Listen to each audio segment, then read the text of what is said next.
자, 이번 시간에는 제가 오래간만에 대규모 점포 관리자 관련된 판결을 하나 받았어요. 승소 판결을 하나 받았고, 제가 집합 건물 중에서 대규모 점포 관련된 대규모 점포 개설자, 대규모 점포 관리자 관련된 판결들을 굉장히 많이 다뤘음에도 불구하고, 요게 이제 정리가 많이 되는 바람에 다툼이 많이 없었어요.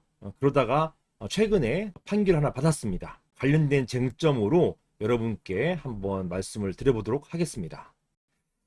자, 제목 보시는 것처럼 대규모 점포 관리자가 당연히 상가 부분에 대한 관리, 이게 가능할 것인가 여부에 대해서 쟁점이 되었었는데요.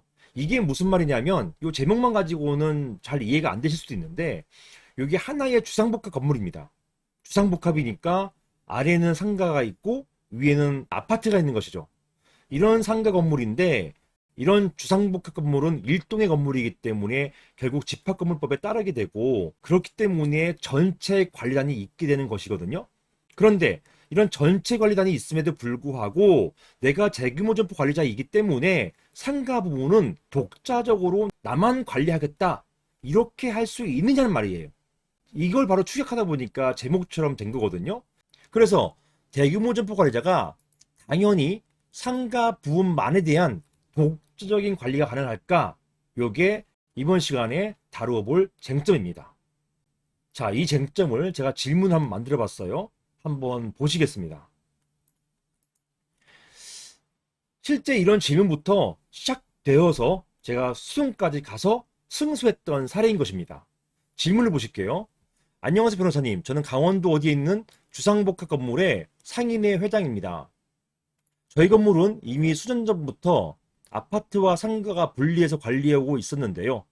수년, 이 사안에서는 약 40년이었습니다. 40년 동안 분리 관리해오고 있었던 건물이에요.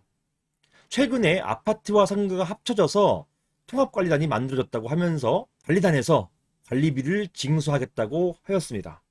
이 사건에서 사실은 이 통합관리단, 요것을 이제 제가 만들었습니다. 제가 만들고 이제 분리 관리하지 말고 전체에서 관리하자, 이렇게 된 것입니다. 그래서 통합관리단에서 당연히 상인들에 대해서도 관리비 부과 징수할 수 있게 된 것이죠.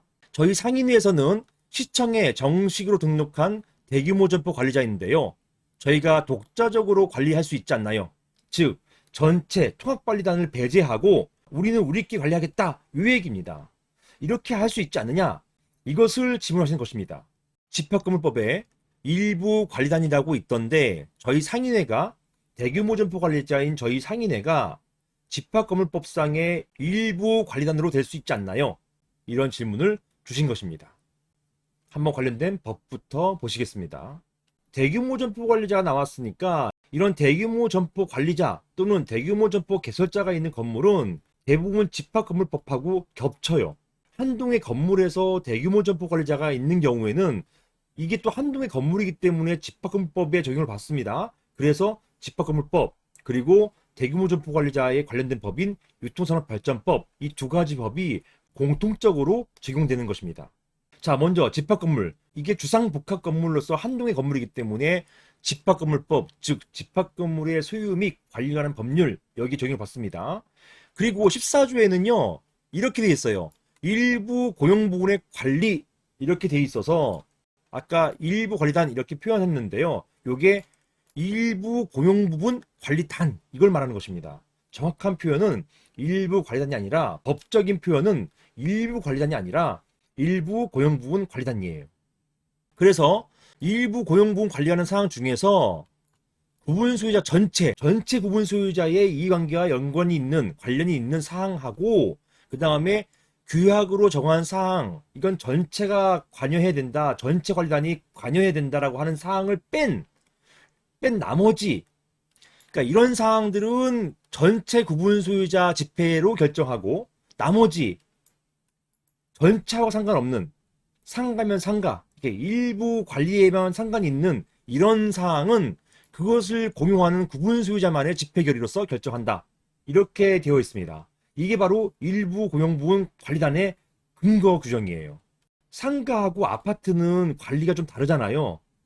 이게 주거 공간하고 물품 판매 공간하고 이렇게 주거 공간하고 다르잖아요, 관리가.